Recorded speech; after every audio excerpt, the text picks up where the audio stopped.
Got an HPDV6000 here. It's having some booting problems, some power problems. We plug the power adapter and we're getting a blue light there on the end. And when we hit the power button, you count off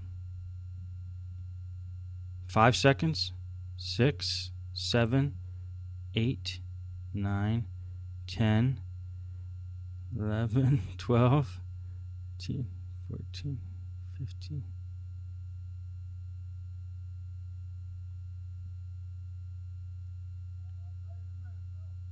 About every 20 seconds, the computer turns off and reboots. Now, there's no video on the screen. Only thing that we could tell is happening is the LEDs above the keyboard light up when you hit the power button. The fans go on, I believe, and then it just reboots. So, somewhat of a common problem on the DV6000 motherboard issue. So we already have a motherboard bought for this. We're going to replace the motherboard. So we pulled the battery out already, and we're just going to pull the RAM out and the wireless card. Just get all the components off of the motherboard because that's the part we're going to be replacing.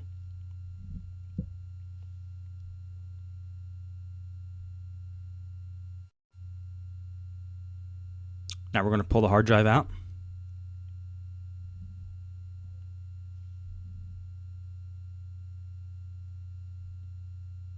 There's usually a little plastic tab that allows you to pull hard drives out easy.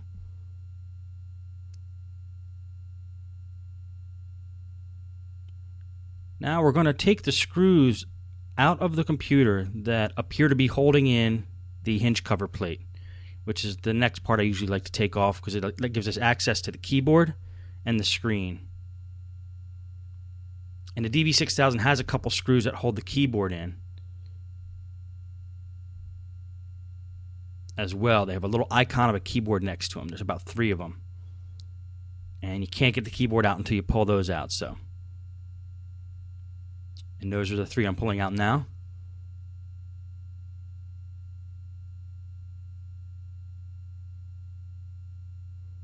Okay, and then I'm pulling out any possible screw that might be holding that hinge cover plate on. Any screw that's directly under the hinge cover plate that might be holding it on, I like to get out.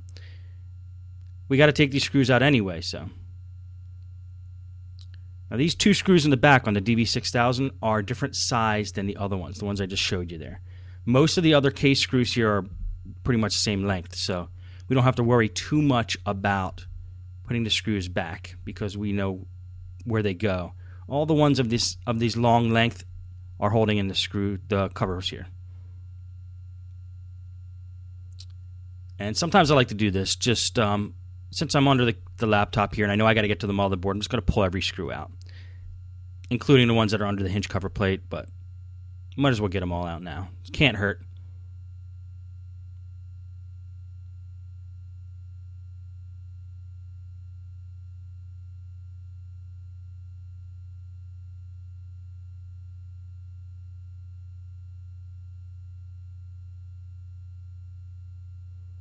Once we think we have them all out, flip the laptop over, and then let's remove that hinge cover plate.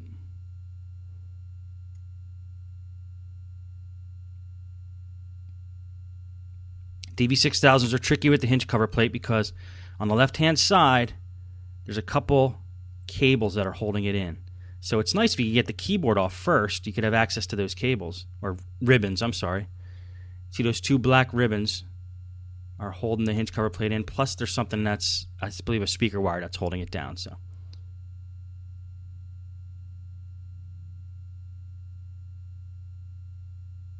be very careful with these. They bend easy. If you bend them at more than a 90-degree angle, they might actually snap.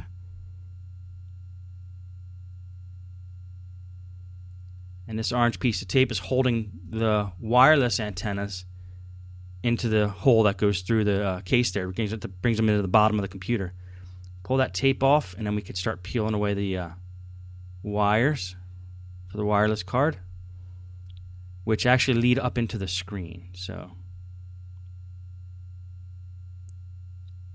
let's see if we can get the hinge cover plate off now. Now that those 2 ribbon cables are loose, there's only one other cable holding it in, a thin little cable right there that I believe is a speaker cable or something of the sort. And then we just follow these wireless antenna along, till we get back to the screen. Now we're going to start taking the screen off, and we're going to want to take the LCD cable off that's holding the screen or giving power to the screen before we pull the screen off, which we will do.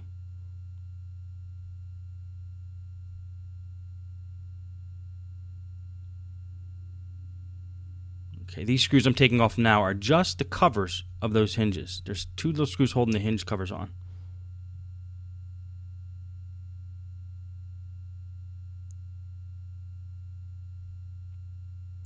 And I'm taking out the touchpad ribbon cable there.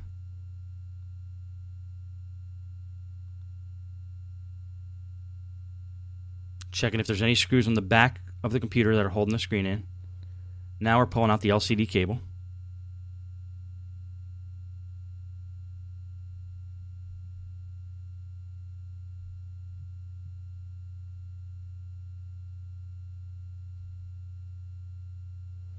Looks like I'm looking for the correct tool here to use. Sorry about the delay. Just getting a skinny screwdriver to pull off the hinge covers. It's actually not a huge deal if you get these little black covers off. They come off with the screen, so I might give up after a while to get them off. Looks like I am. As long as they're not blocking the screws for the screen, we might be able to leave them on there.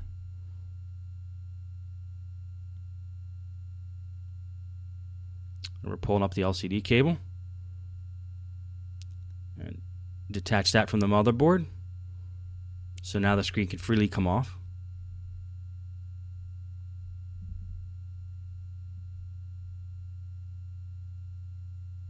Now we're unscrewing the actual screen itself from the case.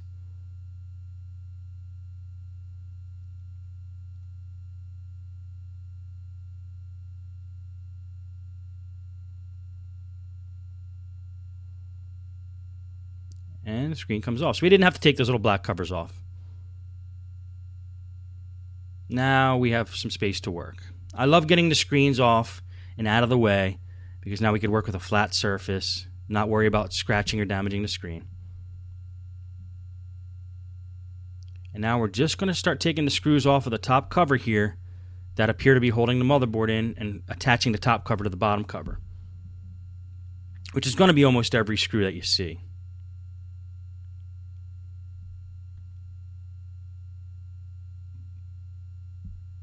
Take that back cover panel off there. Gives us access to a couple more screws. And now we should be able to pull the top cover off of the bottom cover. Check if there's any screws that you missed.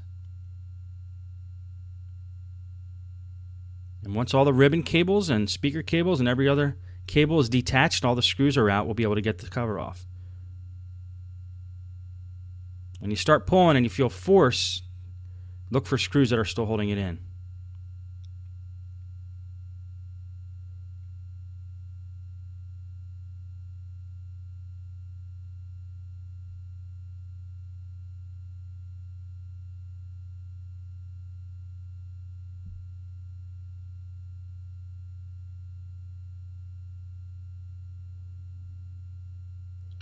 And just gently keep finding spots that will detach. And if you keep working it here and you're finding that it's not going to detach, there's a problem, or there's a screw, or there's something holding the case together. So I'm just inspecting that here, finding out what the problem is.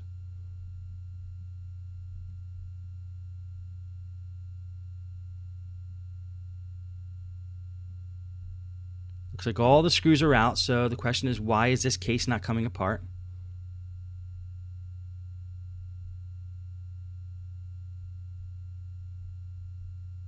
Found another screw that might need to come out.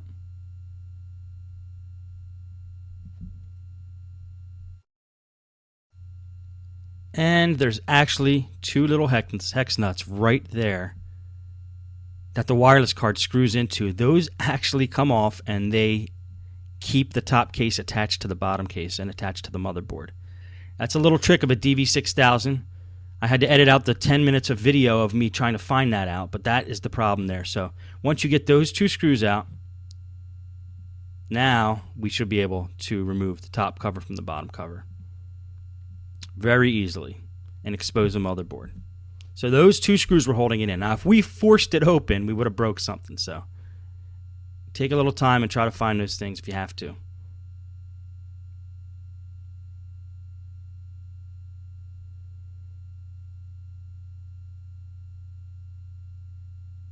Now there's a few screws holding the motherboard on.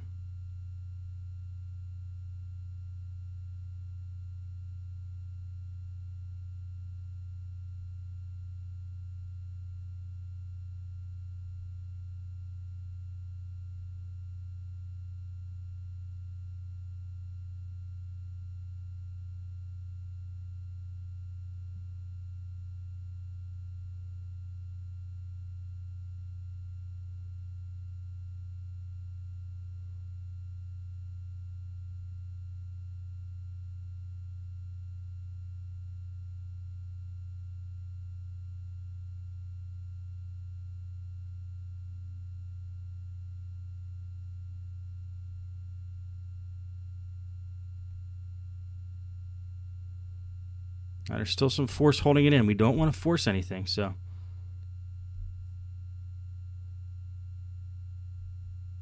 what we're going to end up doing is taking off the remote control holder, which is there in the bottom right-hand corner of the computer. And that will allow us to pull the motherboard outwards instead of forcing it like I was doing before.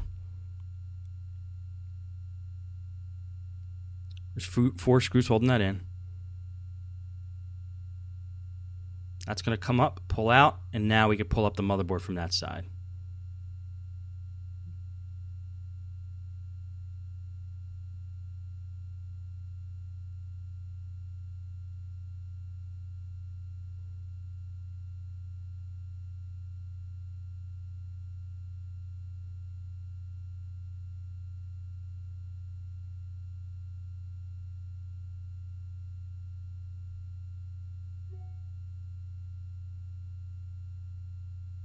There we go.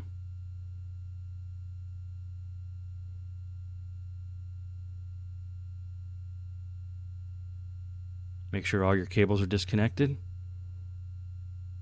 And then we can remove the motherboard.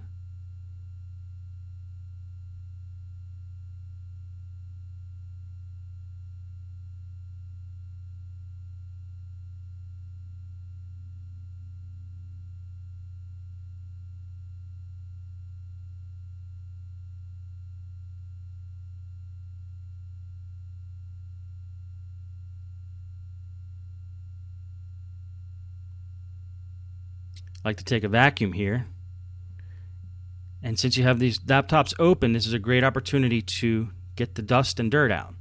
So I'm just using a Stinger wet dry vac from Home Depot, smallest one that they have, the little tiny one, which has been a great investment for the shop. And I'm using the brush.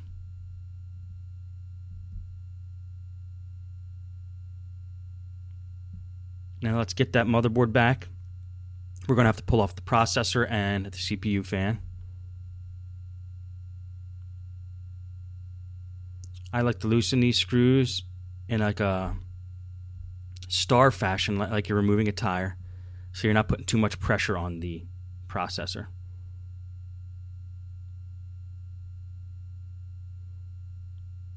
Then we use a screwdriver to unlock the processor, pull it out. Check over the motherboard, make sure there's nothing else on the motherboard that we need.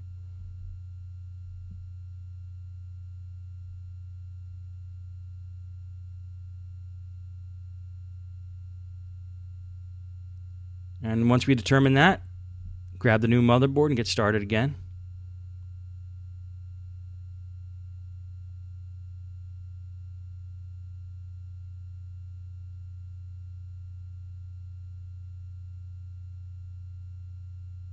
Now, I ordered this motherboard on eBay.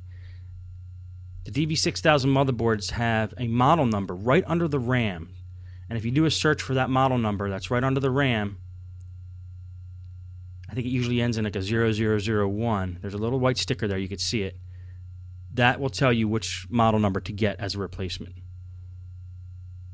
And we just do an eBay search for that, find the replacement, order from a trusted seller, and then usually get a pretty good deal on it.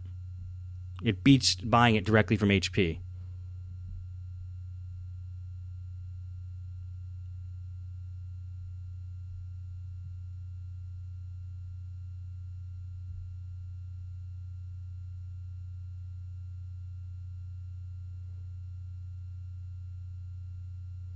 And what we're going to do is put some new thermal grease on the processor and the heatsink. If needed.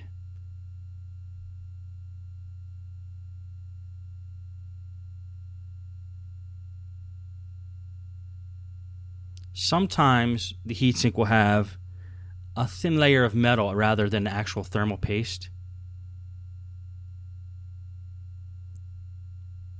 which is just another way of doing heat transfer from the processor to the heatsink.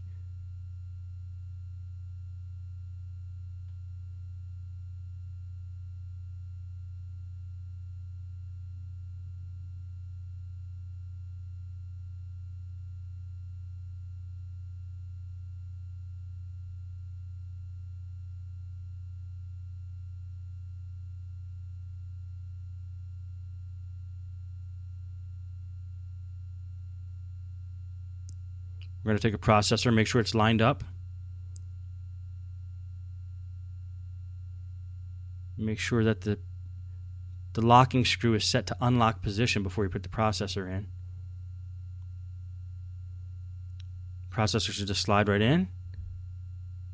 Put a little pressure on the processor, then lock it with the locking screw. If you've never done that before, it's very easy. There's a little diagram above the actual screw that shows what position it should be in to be locked.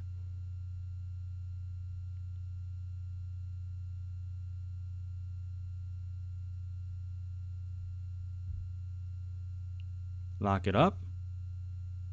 Now we're going to clean off the top of the CPU.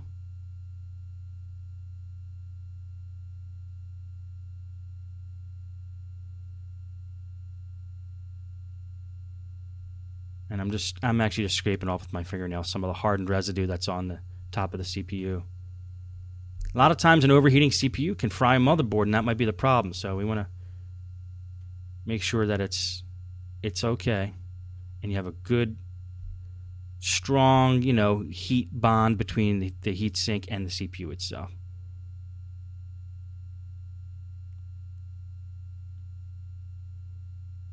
And I'm using a paper towel there just to clean off the big chunks, and then I'll hit it with that toothbrush and just get all the little pieces and the fine pieces out of the way. You don't want any of that stuff floating around on top of the motherboard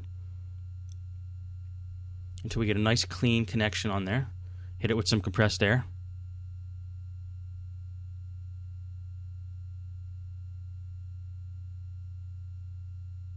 And I want to take the heatsink and the CPU fan outside and hit it with a blast of compressed air before we do anything else. It's another good idea to when you have the fan and you have the CPU out of the computer, clean it then. This way you get all the dust out, and you're not pushing the dust all inside the case and all over the motherboard. You got a clean environment here, so you might as well take advantage of it.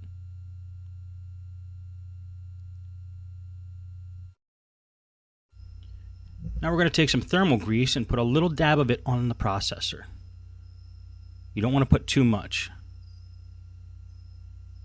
I'm using Arctic Silver thermal grease. This is actually the ceramic version, but they make the silver version as well.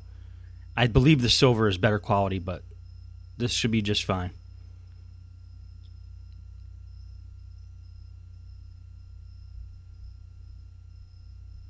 I'm just making sure the cap is securely back on there so it doesn't spill out in the drawer. And then I take a piece of Scotch tape, and this is the best way I've found to do this. A piece of Scotch tape, I put it over my finger long ways. And I kind of paint the processor with the grease on the Scotch tape, then throw the Scotch tape out. This way I don't get it all over my finger. Just to make it more of an even coat. I guess I got a little on my finger, but...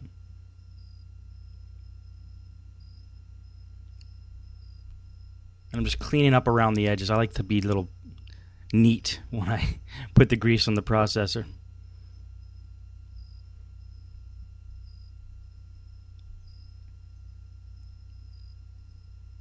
Now we're going to take the heatsink and fan and put it back on. It's a common thing to forget to attach the fan to the motherboard, the wire, the power for the fan to the motherboard. So I always like to do that first, just in case I forget, because you don't want that to happen where the fan is not connected. And then I like to do this in a crisscross pattern, screwing the heatsink back onto the processor.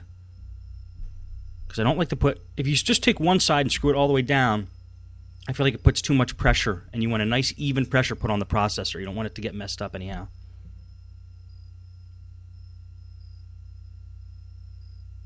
Just like putting a tire on and taking a tire off, that's how I attach these screws. And I don't over tighten, just nice and snug.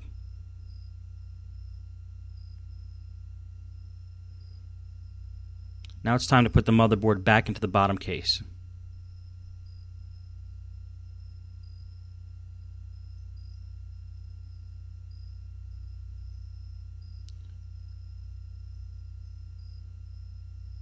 There's still a little dust there in the heatsink.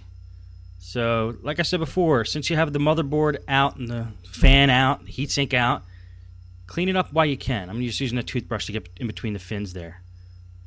Especially if it's a smoker's computer, it gets real sticky in there, so you might have to use something like a toothbrush.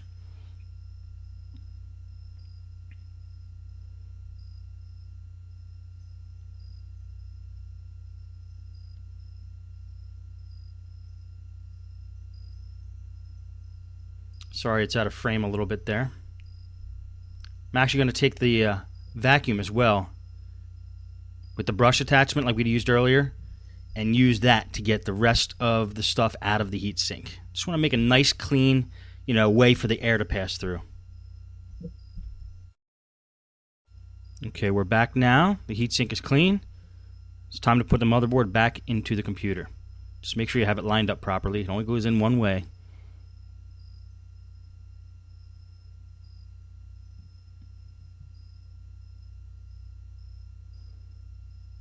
And I'm going to attach these cables first, which is the power. It actually goes to the circuit board where the power adapter plugs into. And then this other cable, which I believe is for that USB port and maybe the Ethernet port that's on that separate circuit board as well. Maybe not the Ethernet, I think it's just the USB. And as I put pieces back together, I like to just clean them up. Take a paintbrush, clean paintbrush, preferably one that's never been used with paint, and just dust everything off. Now we're going to flip this around. We're probably going to put it in at an angle, which is usually how the motherboards kind of go in. They put them in at an angle and then lay them down flat once the angle is achieved.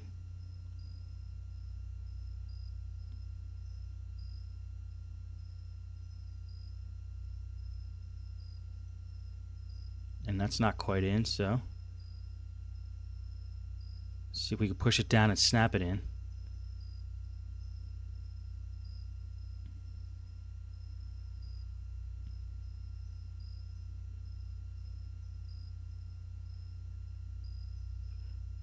Okay, all the connectors look like they're in. Now we're just going to try to lay the other part flush.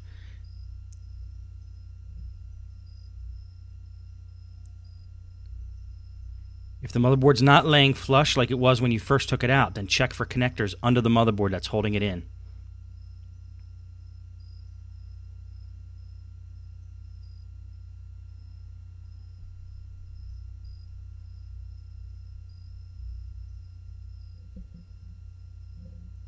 And there was a little cable stuck under there that was causing it not to lay flush.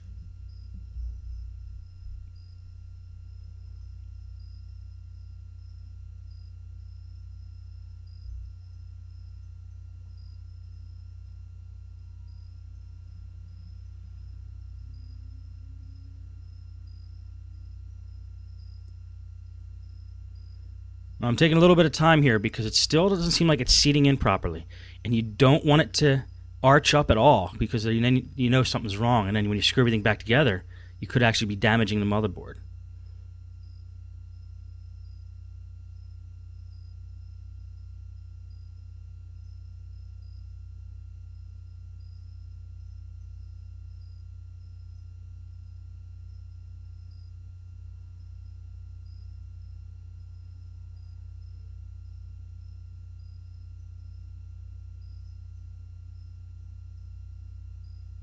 Then once you're confident everything's lined up, you can start putting the screws back in. Right now I'm looking at the connectors through the holes in the side, making sure they're in properly and completely lined up. It still seems like there's something under there causing a problem.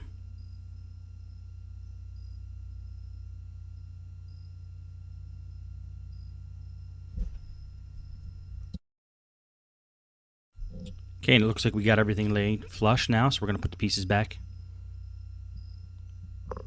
Starting with the remote controller holder.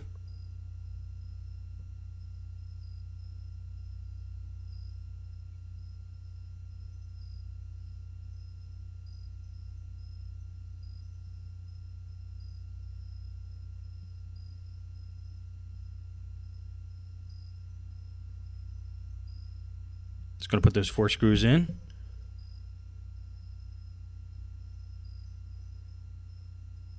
That actually holds in the motherboard too from that side, so that's why it's important to get that in after we get the motherboard back in.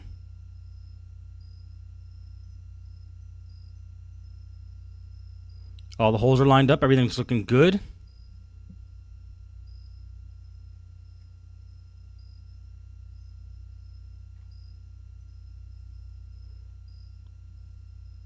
You want to make sure by my thumb there is the wireless, my left thumb, there's the wireless switch. You want to make sure that that switch is seated back in properly when you put the motherboard in. Otherwise, when you try to flip the wireless switch on while the computer's put back together, it might not be grabbing the switch. So that's something you want to make sure of. You don't want to have to take the computer all apart because of that reason.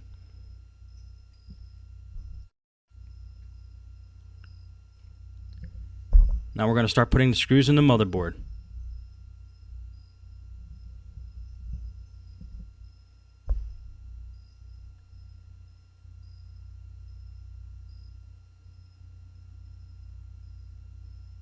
Looking for any other screws with a white arrow next to it. Those are usually the ones that you have to put back in. Now there's a lot of open screw holes, as you can see on the motherboard. I didn't put screws back in. That's because they are fastened in through the case. So anything that doesn't have a white arrow, usually on the motherboard, leave that screw hole open because that's going to get screwed in later in the process of putting everything back together.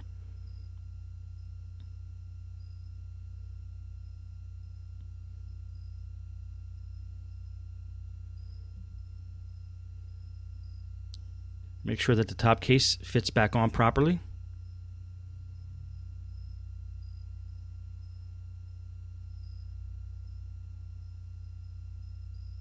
And I had to take that one screw out because that screw actually screws through the top of the case into the motherboard. So just want to check. That's why I'm looking over everything, making sure all the holes are lining up.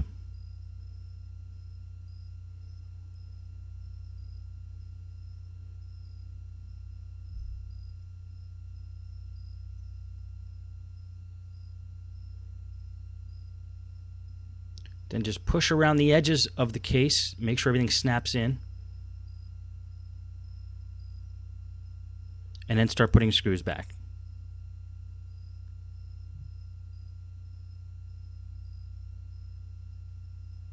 And now these screws are actually going through those open holes in the motherboard like I was talking about before.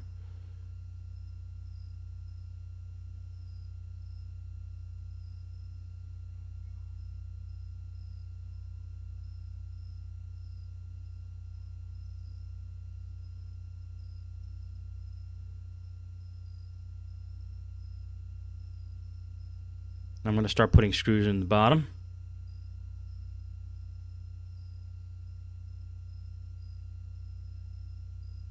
Starting with these 2.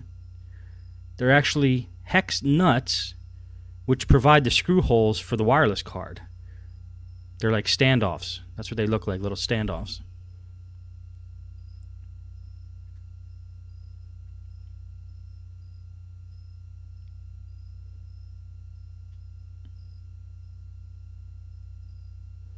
Just wanted to get that started. Sometimes I do that with a Phillips head screwdriver. And then I use the hex nut to put it back in.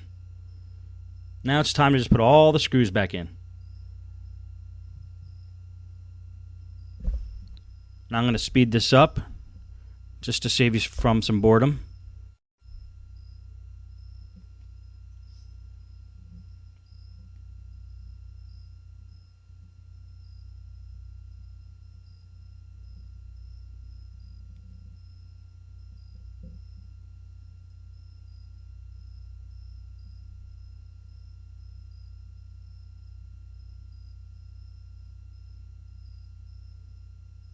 We're going to put that rear plate back on, which there's only one screw holding that rear plate on, that little strip, right there on the right hand side. So it's going to find the right size screw.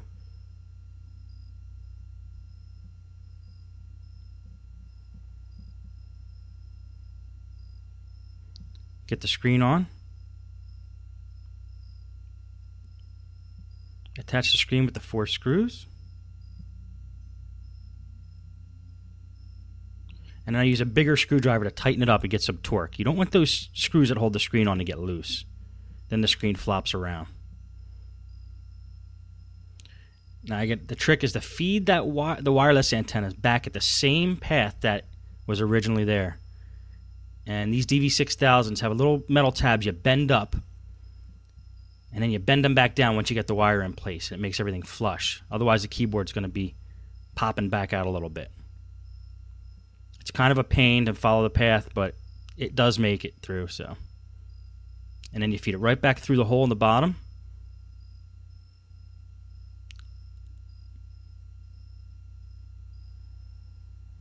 And the power board here has these 2 ribbon cables you got to be very careful with. And that little speaker cable right at the beginning there. We're going to feed these ribbon cables back into the connectors. Be very careful on the DV6000 when you reattach these ribbon cables. You don't want to bend them. They will break very easily. So just be very careful. Kind of inch them in if you have to. Use whatever means you have to. Just be very gentle.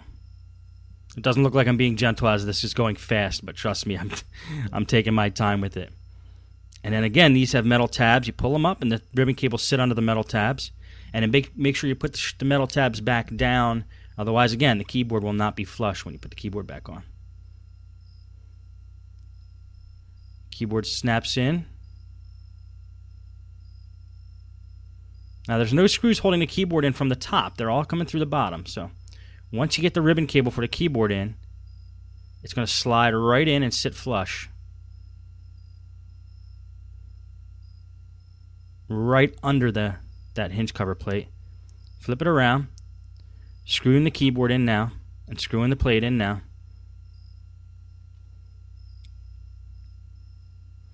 Putting all the remaining screws in the bottom.